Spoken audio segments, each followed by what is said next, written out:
One human rights group says it believes 650 people have been killed so far amid a crackdown by authorities on anti-government demonstrations. But it says the real figure is likely to be much higher.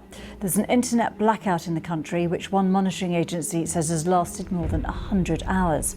The BBC has identified at least 67 cities across Iran where protests have been taking place, including the capital, Tehran. BBC Persian has managed to find out more about some of those who've died. Here's Gia Gul. Rubina Aminian, a 23-year-old Kurdish student at university in Tehran, was studying fashion design and dreamed of moving to Milan to pursue a career in fashion. Like many of her generation who challenged the regime's social restrictions on women, she refused to remain silent or stay confined to her university accommodation. On Thursday, Rubina joined the protest. 2 days later, her father and mother were called to Tehran to identify her body in the morgue. Rubina's aunt spoke with us from Norway. The security forces did not want to release Rubina's body. My sister snatched her and took her daughter into her arms and held her for 4 hours as she drove back to her hometown in Kurdistan.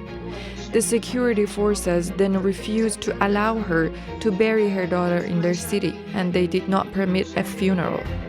Communicating with Iran is extremely difficult. The regime has completely shut down the internet. Only a small number of people have managed to get in touch with us here via Starlink satellite connections. We are hearing stories of young protesters who have been injured, killed, or disappeared.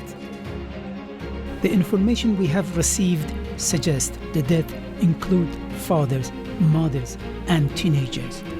Over the past 2 weeks, we have been able to identify some of the victims and speak to their families. Many of them were under 18 years old. On state TV, a paramilitary commander warns parents if their children go out and are shot by a bullet, they should not complain. Despite this warning and deadly crackdown, there is no sign that the protest will completely die down anytime soon. Gia Gul, BBC News. Our diplomatic correspondent Caroline Hawley's been looking at some of the limited pictures we've received. Whatever happens next, the Iranian people have written themselves into the history books. It's not the first time that they've risen up against their religious rulers, and it's not the first time that they've been met with really brutal repression. But the ferocity of the crackdown has really shocked many Iranians. There's been an internet blackout, so the picture we have is really far from complete. The BBC's identified at least 67 cities where protests have been taking place across Iran. Let's take a closer look at the capital, Tehran. Verified by BBC Persian on the 8th of January, shows anti-government protesters in Golhak, an affluent residential area in northern Tehran. A building's on fire, smoke billowing. Several mosques in this neighbourhood were set on fire. These images, shared on social media and independently verified by the BBC, show a government building on fire in Karaj, northwest of the capital, on the evening of the 9th of January. Drivers in cars slow down to take a look at the shell of the building alight. This video, posted on social media on the 10th of January, shows thousands of protesters gathering in Tehran's Punak Square, with the sounds of cheering and clapping filling the night air. Then these images emerged, filmed at a morgue outside Tehran. This is just one morgue. We know there have been protests right across the country. The regime's under pressure from inside and out, and it's desperate to do whatever it can to ensure its own survival, while millions of Iranians are equally desperate for freedom. Caroline Hawley there. Well, as President Trump considers his options in response to Iran's crackdown, one of the opposition figures who's been urging nightly protests is Reza Pahlavi. He is the son of Iran's ousted Shah, who's been living in exile in the United States for almost 5 decades. He's been speaking to our US partner CBS News in an interview with Nora O'Donnell. Urging people to protest and go to the streets. The death toll is rising in Iran. This violent crackdown continues just as it has in past attempted revolutions. I mean, is it responsible to be sending citizens in Iran to their deaths? Do you bear some responsibility? As I said, this is a war, and war has casualties. In fact, in order to preserve and protect and minimize the death toll, minimize innocent victims yet again be killed by this regime, action is needed. The regime is going to try and brutalize its citizenry as it has always done. But we are in a fight for liberation.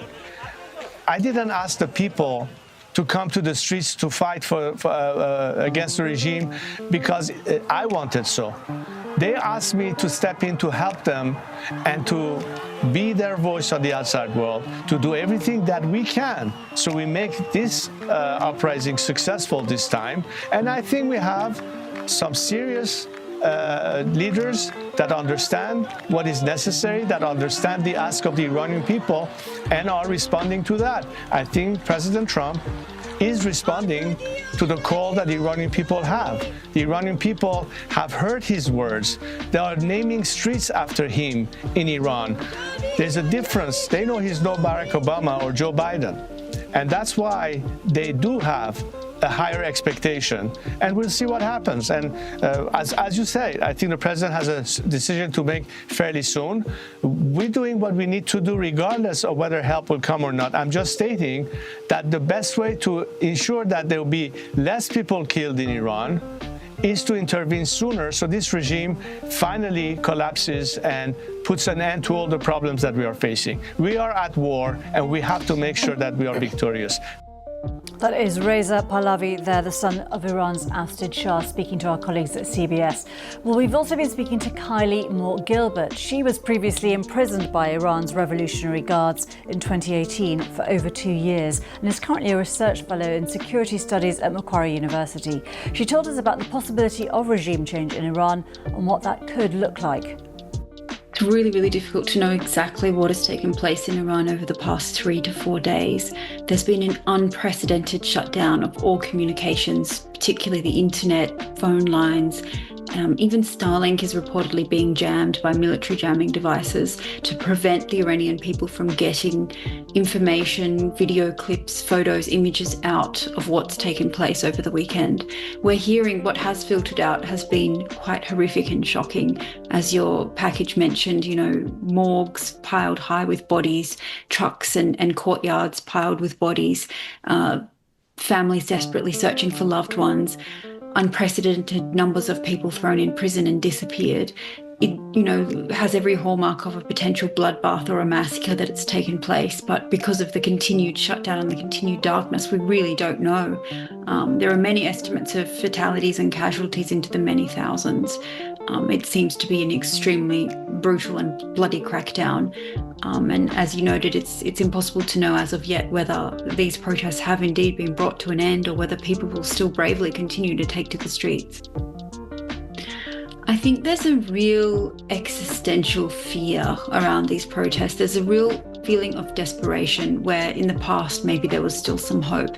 Desperation on the part of both the protesters and the regime. The regime is teetering, it's on the brink, it's weaker and more vulnerable than it's ever been.